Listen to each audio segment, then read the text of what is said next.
ಎಲ್ರಿಗೂ ನಮಸ್ಕಾರ. ಈ ಸಾಂಗು ನನ್ನೆಲ್ಲ ಪ್ರೀತಿಯ ಸ್ನೇಹಿತರಿಗಾಗಿ.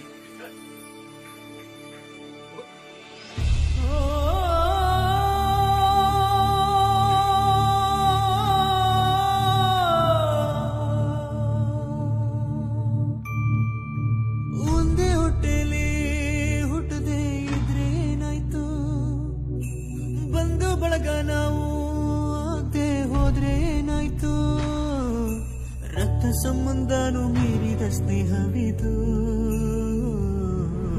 ನೆನಪಾಯ್ತೋ ಗೆಳೆಯರೇ, ನೆನಪಾಯ್ತೋ, ನೆನಪಾದ್ರೆ